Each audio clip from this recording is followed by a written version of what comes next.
இங்க பாருங்க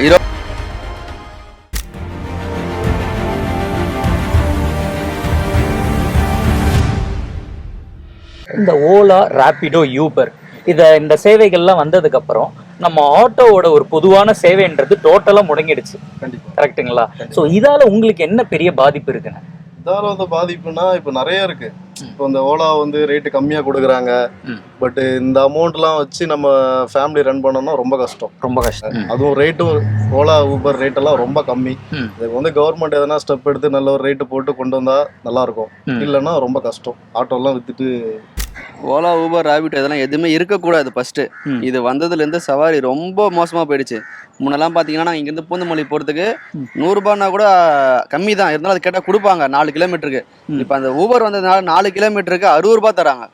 முடியல, ரொம்ப ஒஸ்ட் ஆகி போச்சு. அந்த ஆப்ஸ் இல்லாமலே இருக்கலாம். ம். அது இல்லாமல் இருந்தாலும் மக்கள் கை சவாரி வந்தாலும் நல்ல காசு வரும். அதான். இப்போ பாருங்க, காலையிலேருந்து உட்காந்துட்டு இருக்கேன், 4 ஆப்ஸ் ஓப்பன் பண்ணிட்டு ஓ 10 மணிக்கு வந்தேன். நீங்களும் 4 ஆப்ஸ் வச்சிருக்கீங்க? ஆமாம், ஓ. 10 மணிக்கு வந்தேன், இன்னும் ஒரு சவாரி எடுக்கல. காலையிலேருந்து 400 ரூபா ஓட்டியிருக்கேன், 100 ரூபாய் சாப்பாடு செலவு போயிடுச்சு. அதுலேயே அவ்வளோதான். அதில் கேஸ் 200 ரூபா போயிடும். வேறு எதுவுமே 10 ரூபாய் நிற்காது கையில். அப்போ ஒரு நாள்ன்றது உங்களுக்கு 10 ரூபா நிக்காது கையில. அதான் பாருங்க, இப்போ டியூ கட்டணும், டியூ கூட காசு இல்லை. நான் தான் உட்காந்துருக்கேன் சாப்பிடாம கொள்ளாம. இப்போ நீங்களே பாருங்க, இங்கே அங்கே போறீங்கன்னு வச்சுங்களேன். இப்போ இங்கேருந்து நாங்கள் போகிறதுக்கு நான் ஒரு 30 ரூபா கட்டேன்னு வச்சுங்களேன். நீங்கள் தரத்துக்கு யோசிப்பீங்க. அந்த ஓலா ஊபரில் 50 ரூபா கட்டா கூட அவங்க போவாங்க. அவங்க ஏன்னா அந்த வீட்டு வாசலே வந்து வண்டி நிற்கிறதுனால, வண்டி நிக்கிறதுனால அதுலேயும் சில சந்து பந்தெல்லாம் போகவே முடியாது. நாங்கள் வான்னு சொல்லுவாங்க. ஒரு 20 ரூபா எக்ஸ்ட்ரா கட்டினா 10 ரூபா பாருங்க அடிக்குது பாருங்க. நான் அப்படியே லைவாக காட்டுறேன் பாருங்க, அது எவ்வளோ கட்டுதுன்னு. ஐயோ, இங்கே பாருங்க, 20 கிலோமீட்டருக்கு 230 ரூபா. எப்படி போக முடியும் சொல்லுங்க? 20 கிலோமீட்டருக்கு 230 ரூபாய்க்கு சுத்தமாக இந்த ஆப்ஸ்ல வந்ததுலேருந்து ஒன்றுமே வேலைக்கு ஆகல. ஒரு 50 ரூபா 100 ரூபாய்க்கு ஒரு இடத்துக்கு போறோம்னா அவங்க வந்து 30 ரூபா 40 ரூபாய்க்கு தான் ஓட்டுறாங்க. இதனால ஒரு 60 ரூபாய் வந்து எங்களுக்கு ரொம்ப லாஸ். பர்டிகுலராக பார்த்தீங்கன்னா ஆட்டோ எடுத்தோம்னா வீட்டில் ஒலையா வச்சுட்டு வந்து சாப்பாடு செய்கிற அளவுக்கு நாங்கள் ஓட்டிட்டு போவோம். இங்கே எல்லாமே அதில் பார்த்துட்டு இருந்தோம். இன்னைக்கு வந்து பார்த்தீங்கன்னா ஒரு எக்ஸாம்பிள் பார்த்தீங்கன்னா ஒரு நாளைக்கு ஒரு 1000 ரூபாயிலேருந்து 1500 ரூபாய் நாங்கள் ஓட்டுவோம். இன்னைக்கு சூழ்நிலை வந்து 500 ரூபாய் ஓட்டுறது பெரிய விஷயமா இருக்கு. குடும்பத்தில் வந்து எதுவுமே இன்னைக்கு ஒரு பால் பாக்கெட்டு ஏதோ அட்டை தேவைன்னு பார்த்தீங்கன்னா காலையில் போனாலே ஒரு 100 ரூபாய் விற்கணும். பால், பிஸ்கெட்டு இது மாதிரி குழந்தைங்களுக்கு செய்யறதுக்கு. இது இல்லாமல் சாப்பாடு இருக்கு, குழந்தைங்களுக்கு எல்லாமே இதுலேயே வந்து ஆட்டோ ஓட்டி தான் நாங்கள் எல்லாமே பார்க்கணும். இதில் அன்றாட தேவைன்னு பார்த்தீங்கன்னா ஒரு நாளைக்கு குடும்பத்துக்கு மினிமம் பார்த்தீங்கன்னா 500 ரூபாய் செலவாகும். இப்போ பார்த்தீங்கன்னா ராபிடோன்னு ஒன்று வந்துச்சு. இது எப்படி தான் பர்மிட் கொடுத்தாங்கன்னு தெரியல கவர்மெண்ட். 2 வீலரில் போகிறதுக்கு இப்படி லேடிஸாக ஏற்றின்னு போகிறாங்க, நைட்லேயும் போகிறாங்க, சரி பகல்லையும் போகிறாங்க. இதை வந்து நம்ம சாதாரணமாக ஒரு வீட்டில் இருக்கிற ஜென்ஸே வந்து ஒத்துக்க மாட்டான். இதை எப்படி கவர்மெண்ட் அலோவ் பண்ணி எப்படி பைக்கில் ஏற்றின்னு போகிறவங்களுக்கு எப்படி விட்டாங்கன்னு எங்களுக்கு தெரியல. ரெண்டாவது கஸ்டமர்கிட்ட வந்து எங்கள்கிட்ட தாசி இது பண்ணிட்டு கஸ்டமர்கிட்ட கம்மியாக போட்டுறாங்க. அப்போ எங்களுக்குள்ள பிரச்சனை வந்துடுது. இந்த ஊப்பர் வந்து ஒரு மேக்ஸிமம் அதான் பண்ணுறாங்க. அதனால் யார் ஊப்பர் எடுக்கிறதுக்கு பயப்படுறாங்க. ஒன்று. ரெண்டாவது கிலோமீட்டர் 10 ரூபா கொடுக்குறாங்க.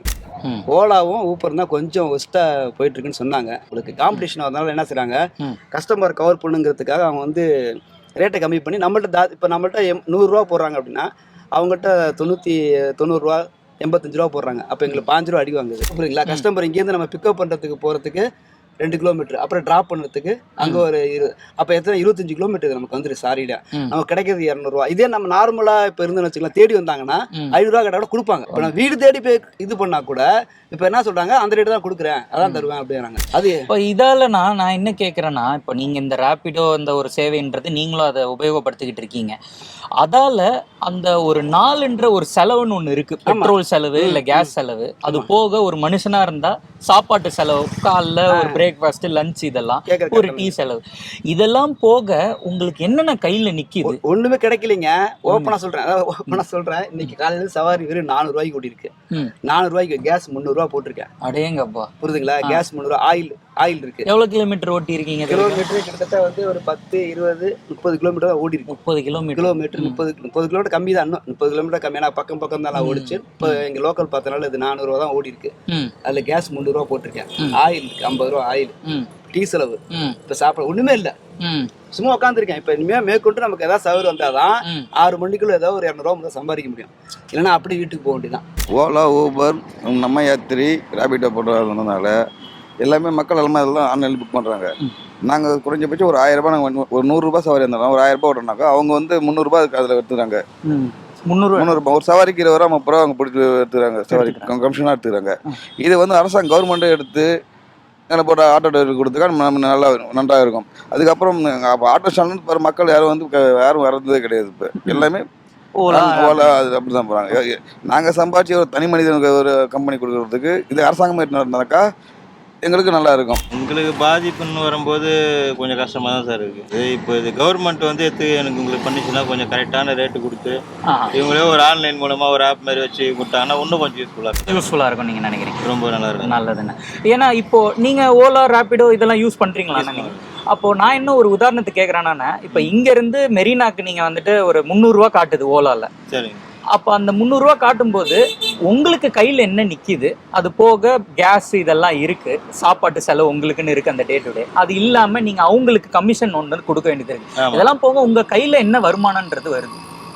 அப்படின்னு ஒரு நாளைக்கு நாங்கள் அப்படி இதை அட்ஜஸ்ட் பண்ணி ஓட்டினோம்னா கூட எல்லாம் போனாங்கன்னா ஒரு 800 900 அப்படி தான் சார். 800 900 அவ்வளோதான் நிற்கும். எல்லாம் கேஸ் போக கஷ்டப்பட்டு ஒரு நாள் ஃபுல்லாக ஓட்டினோம்னா கூட எங்களுக்கு அதான் நிற்கும். இப்போ மெரினாக்கெலாம் இப்போ நாங்கள் போனோம்னா மினிமம் பார்த்தீங்கன்னா ஒரு 500 ரூபாய் ட்ராப் பண்ணுவோம்.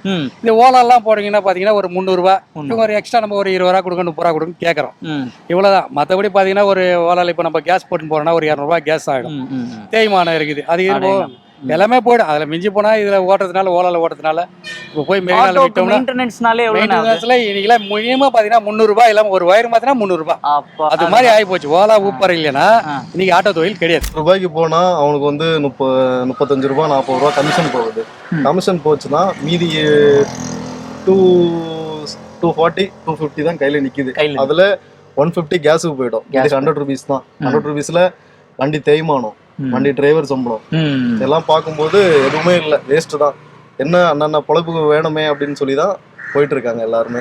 நான் இல்லை, எல்லாருமே கஷ்டப்படுறாங்க. இங்கேருந்து எங்கே இப்போ மெரினாக்கு போகிறோம்னு வச்சுக்கோங்க, 300 ரூபா வருதுங்க.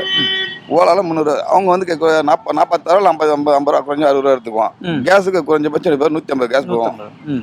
மீதி போயிட்டு எங்களுக்கு ஒரு 50 ரூபா. அவ்வளோதான். நாங்கள் கிட்டத்தட்ட ஒரு 10-20 சவாரி ஓட்டினா தான் ஒரு 500-1000 சம்பாதிக்க முடியும். எங்களை விட அவன் எவனோ ஒருத்தன் உட்காந்துக்கின்னு அதிகமாக சம்பாதிக்கிறான் அந்த ஆப்பின் மூலிமா. அந்த ஆப் ஏன் அரசாங்கம் பண்ணலாமே? அதை எத்தனை வருஷமா ஆட்டோ ஓட்டுறீங்கண்ணா? நான் கொஞ்சபட்சமாக 18 வருஷம் பண்ணி விட்டுருந்தேன். ஆமா, எப்படி பொருளாதாரத்துல விலையை ஏத்திருக்காங்களோ அதுக்கேத்த மாதிரி தொழில் நுட்ப ரீதியா நம்மளுக்கும் வந்துட்டு ஏதாவது ஒரு விலைவாசின்றது ஏத்தனாதானே பொதுவா நம்மளும் இந்த மாதிரி வேலைகள்லாம் பார்க்க முடியும். கண்டிப்பா. இப்ப இதுலயே வந்து இந்த ஓலா இதுல வந்து ரேட் வந்து அடிமட்டமா கொடுக்குறாங்க. சோ இது வந்து ரேட்டு கொஞ்சம் நல்ல ரேட்டா கொடுத்தாங்க அப்படின்னா ஓகே. இப்போ இங்க இருந்து 200 ரூபாய்க்கு போகக்கூடிய இடத்துக்கு 100 ரூபாய் கொடுக்குறாங்க. இதை வச்சு நான் கேஸ், ஆட்டோ மெயின்டெனன்ஸ் எல்லாமே பார்க்கும்போது எனக்கு வந்து இது வந்து ரொம்ப கஷ்டம் தான். நீங்களும் ஆனா இந்த சேவைகள்லாம் யூஸ் பண்றீங்களா? ராபிடோ, ஓலா, யூபர்லாம் இதெல்லாம் யூஸ் பண்றீங்களா? வேற வழி இல்ல. உட்காந்துட்டு இருந்தா ஒன்றும் வேலைக்கு ஆகாது. வீட்டு ஃபேமிலி பார்க்கணும், அப்பா அம்மா பார்க்கணும், எல்லாத்தையும் பார்க்கணும். அப்படிங்கும்போது நம்ம வண்டி ஓட்டி சம்பாதிச்சு தான் ஆகணும். நீங்க எத்தனை வருஷமா ஆட்டோ ஓட்டுறீங்கண்ணா? நான் இந்த ஃபீல்டுக்கு வந்து ஒரு 4 வருஷம் ஆகுது. இப்போ 2026ல மெட்ரோன்ற ஒரு விஷயம் நம்ம இடத்துல அமல்படுத்த போறாங்க. கண்டிப்பா. அது இன்னும் வந்துடுச்சுன்னா நம்மளோட ஆட்டோ சேவைகள் இன்னும் டோட்டலா முடங்கிடும். கண்டிப்பா. ராபிடோ, ஓலா, யூபர் அதை தாண்டி மெட்ரோன்றது தான் இதுதான் நிற்கும். கண்டிப்பா. ஸோ அப்போ வரும்போது அப்போ இன்னும் நம்மளுக்கு எவ்வளவு பாதிப்பா இருக்கும் நீங்க நினைக்கிறீங்க? அவ்வளவுதான் ப்ரோ. நம்ம தொழிலே மாத்திக்கணும்ன்றீங்களா? மெட்ரோலாம் ஓகே ஆயிடுச்சு, எல்லாம் ஓட ஆரம்பிச்சிச்சு அப்படின்னா கண்டிப்பா வந்து இந்த தொழிலை விட்டுட்டு வேற எங்கன்னா ஒரு சம்பளத்துக்கு வேலைக்கு போனாதான் பெஸ்ட். இல்லைன்னா ஃபேமிலிலாம் ரன் பண்ண இதை நம்பிலாம் ஆட்டோ நம்பிலாம் ஃபேமிலி ரன் பண்ண முடியாது, ரொம்ப கஷ்டம். அப்ப 2026 ஆட்டோன்ற ஒரு சேவைன்றது இருக்காதுன்னு சொல்ல இருக்காது. அந்த அளவுலாம் இருக்கும். ஆனா அந்த அளவுக்குலாம் ஓடுமான்றது டவுட் தான். எல்லாருமே சொல்லுவாங்க, எப்பா மெட்ரோ வந்துச்சுப்பா 40 ரூபா கொடுத்தா நான் இறங்கி போப்பா அப்படின்வாங்க. நீ எதுக்குப்பா 150 ரூபா கேட்கிறேன், நான் மெட்ரோல போய்க்கிறேன் அப்படின்வாங்க. அப்படிங்கும்போது ஆட்டோ தொழிலே முடங்கிடும். கஷ்டம்தான். மெட்ரோ வந்துச்சுன்னா அந்த தொழிலே நம்ம மாற்ற வேண்டியதான். எல்லாத்தையும் கொடுத்துட்டு மாசம் என்னவோ சம்பளத்துக்கு வேலைக்கு போக வேண்டியதான். ஆட்டோ ஓட்டுறவங்க லைஃப் எல்லாமே முடிஞ்சு போச்சு. இப்போ நானே இந்த ஃபீல்டு விட்டலான்னு இருக்கேன். ஐயோ, அவ்வளோதான். இந்த ஒரு மாதம் வரைக்கும் சமாளிச்சு முடியுதான்னு பார்ப்பேன். இல்லைன்னா அவ்வளோதான், இந்த ஃபீல்டு அவ்வளோதான். ஆட்டோ தூக்கிட்டு போகணும் விட்டுருவேன். இங்கே பாரு, டிவிக்காரங்க ஃபோன் பண்ணுறாங்கன்னா இந்த மாதிரி என்ன காரணம் சொல்லலாம். சரி, இங்கே பாருங்க ஆக்சிடென்ட் ஆயிடுச்சு, வண்டிக்கு முன்னாடி அதை செலவு பண்ணணும். ஆனால் எதுக்குமே ஒத்துக்க மாட்டாங்க. வண்டி ஓடுதோ ஓடலையே நீங்கள் கட்டி தான் ஆகணுன்றாங்க. என்ன பண்ண முடியும் சொல்லுங்கள்? நான் வேறு பஜாஜ் ஃபைனான்ஸில் எடுத்துட்டேன். அது இன்னும் மோசம். ஒரு நாள் தள்ளி போட்டால் 400 ரூபா வட்டி போடுறானுங்க. எதுவும் பண்ண முடியாது. அவ்வளோதான். இந்த ஆட்டோ ஃபீல்டு விட்டு போக வேண்டியதான். இந்த இன்னும் ஒரு 2 வருஷம் ஓட்டலாம், அவ்வளோதான். 2026லலாம் எதுவுமே பண்ண முடியாது மெட்ரோ வந்துச்சுன்னா. அப்போ இதுக்கு வேற ஒரு தீர்வே இல்லைன்னு நீங்க சொல்ல வரீங்களா? தீர்வு இல்லைன்னு இல்லை. இப்போ 20 கிலோமீட்டர் காமிச்சா பார்த்தீங்களா 230 ரூபான்னு. அது நியாயமான ரேட்டு கொடுத்தாங்கன்னா ஓட்டலாம். இப்போ 20 கிலோமீட்டருக்கு 200 ரூபாய்க்கு போய் என்ன பண்றது? அதுல கேஸ், பெட்ரோல் எல்லாமே போயிடும். முடிஞ்சு போயிடுச்சு, அவ்வளோதான். அப்போ இன்னும் கொஞ்சம் ரொம்ப கஷ்டமா இருக்குது எங்களுக்கு. டோட்டலாக ஆட்டோ சேவைன்றது ஃபுல்லாக பாதிக்க தான் போடும். இருந்தாலும் மெட்ரோ சேவைன்றது நம்மளுக்கு ஆட்டோ சேவைக்கு ஒரு யூஸ் தான். ஆட்டோன்ற தொழில் எப்போ ஓலா ஊபர் இப்போ வந்து அப்பயே எங்களோட தொழில் முழுமையாக முடங்கிடுச்சு. யாருமே வந்து சொல்லுங்க ஆட்டோ ஸ்டாண்டர்ட் யாருமே அது கிடையாது. இப்போ வரும்போது தூக்கிட்டு தான் நான் பார்த்துதான் இருந்தீங்க.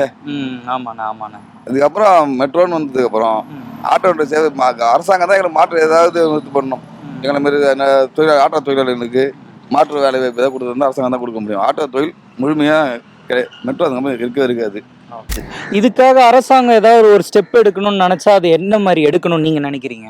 அரசாங்கன்றதெல்லாம் ஒரு சுத்தம் ஒன்றுத்துக்குமே கிடையாது. நான் வண்டி 10 வருஷத்துக்கு முன்னாடி ஓட்டும் போது 1 கிலோ கேஸ் 24 ரூபாய் 26 ரூபாய்.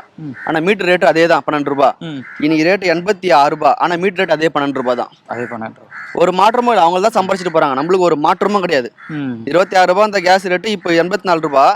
ஆனா மீட்டர் ரேட் அதே 12 ரூபாய் தான் இருக்கு ஒரு கிலோமீட்டருக்கு. மீட்டர் ரேட்டு மட்டும் ஏன் மாத்தல அவங்க? அதை மாத்தலாம் இல்லைங்களா? இந்த அரசாங்கன்றதுலாம் சுத்த வேஸ்ட். அவங்க சம்பாரிச்சு எப்படி சம்பாரிக்கணும்னு நினைப்பாங்க, அது மட்டும் சம்பாதிப்பாங்களே. மற்றபடி நம்ம எந்த யூஸும் இல்லை. நான் உண்மையை சொல்றேன். ஆனால் இந்த ஃபீல்டை விட்டுற போறேன், அவ்வளவுதான். இது வந்து அரசாங்கம் வந்து இது எதனா ஒரு ஸ்டெப் எடுத்து கொஞ்சம் இந்த ஓலா, ரேபிடோ, ஊபர் இதெல்லாம் கேன்சல் பண்ணி கவர்மெண்டா ஒரு ஆப் கொண்டு வந்துச்சுன்னா நல்லா இருக்கும். கிலோமீட்டர் 20 ரூபாய் அந்த மாதிரி வச்சு கொடுத்தாங்கன்னா நல்லா இருக்கும். ஃபேமிலியும் நல்லா ரன் பண்ணலாம், நாங்களும் நல்லா இருப்போம். இப்படியே போயிட்டு இதே ஓலா, ஊபர் அவங்க பின்னாடியே நம்ம போயிட்டு இருந்தோம் அப்படின்னா வாழ்வாதாரமே கஷ்டம் தான். நம்ம வந்து இப்போ அவனுக்கு அடிமையாயிட்டோம். ஓலா, ஊபர், ரேபிடோவுக்கு நம்ம அடிமையாயிட்டோம். இதுல ஒண்ணுமே பண்ண முடியல. இதுல இருந்து கவர்மெண்ட் ஒரு ஸ்டெப் எடுத்தாதான் அடுத்து என்னன்றது பண்ண முடியும். இதை நம்பிதான் ஃபேமிலி எல்லாருமே இருக்காங்க. வீட்டு வாடகை கொடுக்கணும், ஆட்டோ டியூ கட்டணும். இதை வச்சு ஒரு நாளைக்கு கஷ்டப்பட்டு காலையிலேருந்து எடுத்து நைட் வரை ஓட்டினா கூட ஒரு 500 ரூபாய் தான் கையிலே நிற்குது. செலவு, கேஸ் செலவு, ஆயிலு, சாப்பாடு செலவு எல்லாம் போக ஒரு 500 ரூபாய் தான் கையிலே நிற்குது. கஷ்டம் இதெல்லாம் ஓட்டுறது. வந்து அரசாங்கம் கொடுத்து மீட்டர் போட்டு அரசாங்கம் மினிமம் மீட்டர் 25 ரூபா மாதம் சொன்னாங்க. குறைஞ்சபட்சம் ஒரு 10 வருஷம் ஆகுது. கிலோமீட்டர் 12 ரூபா கொடுத்தாங்க. மீட்டர் போட்டு ஓட நாங்கள் தயாராக இருக்கீங்க. அதுக்கப்புறம் டிஜிட்டல் மீட்டர்னு அரசாங்கம் ஜெயலலிதா அம்மா பீரியட் இருக்கும்போது தரேன்னாங்க. அவங்க இது வரைக்கும் கொடுக்கவே இல்லை இன்னி வரைக்கும். ஆனால் மீட்டர்னு ஒன்று இருக்கு, ஆனால் எதுக்கும் உபயோகப்படலை. மீட்டர்னு ஒன்று இருக்கிறது வந்து எஃப்சிக்கு போகும்போது ஆர்டிஓ அன்னைக்கு அப்போ மட்டும்தான் செக் பண்ணுறத தவிர மீதி தவிர எப்பயுமே மீட்டர் போட்டு ஓடுறாங்களா? மீட்டர் போட்டு நாங்கள் தயார். அப்ப அரசாங்கம் தான் இதுக்கு வந்துட்டு முழுக்க அரசாங்கம் தான் எடுக்கணும்.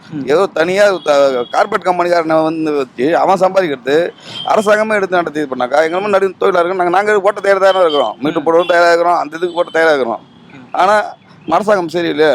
இப்போ தனியார் கையில விட்டு பண்றத வந்து அரசாங்கமே எடுத்து நடத்தலாம். நிறைய பேர் வந்து வேலை இல்லாம இருக்கிறாங்க. படிச்சுட்டு கூட நிறைய பேர் வேலை இல்லாம இருக்காங்க. அவங்களுக்கும் இது ஒரு வேலை கொடுத்த மாதிரி இருக்கு. வந்து வருஷம் வந்து மீட்டரு வந்து அமல்படுத்துறாங்க. இவ்வளவு மீட்டருக்கு 25 ரூபாய் மினிமம் ஆக்குனாங்க. 7 ரூபாயில இருந்து 25 ரூபாய் வரைக்கும் வந்தது. அதே கவர்மெண்ட் 25 ரூபாய் எங்களுக்கு கொடுத்தாலே நாங்களே ஓட்டுவோம். மீட்டர் போட்டே ஓட்டுவோம். ஓலா, ஊபர் தான் ஓடுறதுன்னு தெரியல. மீட்டர் போட்டே ஓட்டினாலும் எங்களுக்கு இங்கேருந்து கும்பனஞ்சேடிக்கு ஆளுக்கு 10 ரூபா போகிறோம். மீட்டர் போட்டு ஓட்டினாலும் எங்களுக்கு 25 ரூபாய் கிடைச்சது. எங்களுக்கு 15 ரூபாய் லாபம் தான் கிடைக்குது. அதனால நஷ்டம் கிடையாது. கவர்மெண்ட்டே எடுத்து தான் நல்லா இருக்கும். தான் நல்லா இருக்கும். இதே மாதிரி ஆன்லைனில் விட்டா இப்போ நார்மலாக இப்போ நம்ம கூப்பிட்டு மீட்டர் போகிறேன் வாங்க சார்னா கூட பயப்படுறாங்க. இல்லை அதிகமாக வரும், நீங்கள் எக்ஸ்ட்ரா கேட்பீங்க அப்படின்ற ஒரு சுச்சுவேஷனுக்கு இப்போ இந்த மீட்டர் ஆகி போச்சு. சாப்பாட்டுலேருந்து நம்ம எல்லாமே ஆன்லைன் ஆகிடுச்சு. இப்போ இதுவும் கவர்மெண்ட் ஒரு ஆன்லைன் மாதிரி ஆப் கொடுத்து ஒரு நல்ல ரேட்டு கொடுத்தாங்கன்னா கரெக்டாக இருக்கும். ஓகேண்ணா, சரிங்கண்ணா, ரொம்ப நன்றிண்ணே. நம்மளுடைய நிகழ்ச்சியில் வாயிலாக உங்களுடைய கருத்துக்களை தெரிவித்ததுக்கு ரொம்ப நன்றி. அரசாங்கம் இதுக்காக ஏதாவது ஒரு ஸ்டெப் கண்டிப்பாக எடுத்தே ஆகணும். ஏன்னா இந்த மாதிரி பல ஆட்டோ தொழிலாளர்களுக்கு வந்துட்டு இது ரொம்ப கடுமையான ஒரு விஷயத்தை ஃபேஸ் பண்ணிக்கிட்டு இருக்காங்க. ஸோ இதுக்கு ஒரு சரியான ஸ்டெப் வந்துட்டு ஒரு அரசாங்கம் எடுக்கணுன்றது என்னுடைய வேண்டுகோள். பிக் மவுண்ட் டிவி சார்பாகவும் நாங்கள் அதை கேட்டுக்கிறோம்.